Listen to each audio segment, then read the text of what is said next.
ముఖ్యంగా ఈ ఏదైతే నిరసన నిరాహార దీక్ష చేయబోతా ఉన్నారో దాని గురించి ఏం చెప్తారో, అది ఎందుకు చేపడతా ఉన్నారు మీరండి? అంటే ఇప్పటికే కాంగ్రెస్ పార్టీ అధికారంలోకి వచ్చిన తర్వాత 2 బడ్జెట్ కంప్లీట్ అయిపోయి 3వ బడ్జెట్ రేపు 26 తారీఖు నుంచి అసెంబ్లీ సమావేశాలు నిర్వహించబోతా ఉంది. అందుకే మేము 27 తారీఖు రోజు 2 బడ్జెట్లలో కూడా బీసీలకి, ఎందుకంటే కాంగ్రెస్ పార్టీ ప్రతి సంవత్సరం బీసీలకి 20,000 కోట్లు కేటాయిస్తామని.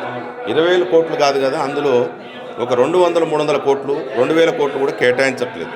ఇచ్చినటువంటి బడ్జెట్లు కూడా అన్యాయం జరుగుతూ ఉంది. అది కూడా రకరకాల పేర్లతోటి ఆందాల పోటీలకి, స్పోర్ట్స్కు అటు ఇటు పరిమితం, దాన్ని డైవర్ట్ చేసి మొత్తం కూడా బీసీలకు అన్యాయం చేస్తూ ఉన్నారు.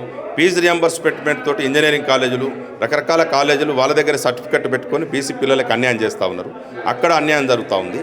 మొత్తం కూడా ఇటు హాస్టల్లో కావచ్చు, గురుకులాలలో కావచ్చు, ఈరోజు కనీస వసతులు లేకుండా బీసీ విద్యార్థినులు ఇబ్బందులు పడుతూ ఉన్నారు.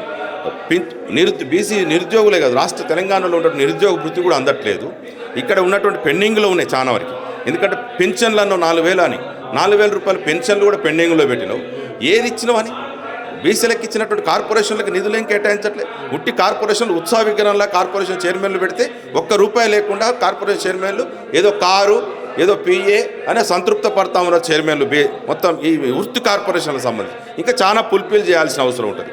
మేము అంటా ఉన్నవి ఏంటంటే, ఏ రంగంలో చూసినా బీసీలకి ఎక్కడ న్యాయం చేస్తూ ఉన్నది కాంగ్రెస్ పార్టీ, ఎక్కడ కేటాయిస్తూ ఉన్నారు. మేము ఏ వృత్తి కార్పొరేషన్ కూడా రూపాయకపోతే వృత్తి సంక్షేమానికి ఎట్లా చాలా చేతి వృత్తులు ఉన్నాయి. సంక్షేమం ఎట్లా జరుగుతుంది? చేనేత కావచ్చు, గీత కావచ్చు, గొర్రెల మేకలు కావచ్చు, మత్స్య కావచ్చు, రజక కావచ్చు, బెదురు బొంగులు కావచ్చు, గొర్రెల పెంపకారదారులు కావచ్చు, చాలా వృత్తులు ఉన్నాయి కదా.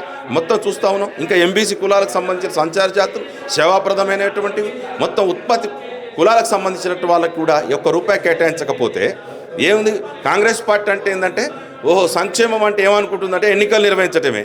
గ్రామ పంచాయతీ ఎన్నికలు నిర్వహించడం, మున్సిపాలిటీ ఎన్నికలు నిర్వహించడం, కార్పొరేషన్ ఎన్నికలు నిర్వహించడం, రేపు జెడ్పీటీసీ ఎంపీపీ ఎన్నికలు నిర్వహిస్తాం. ఎన్నికలు నిర్వహించడమే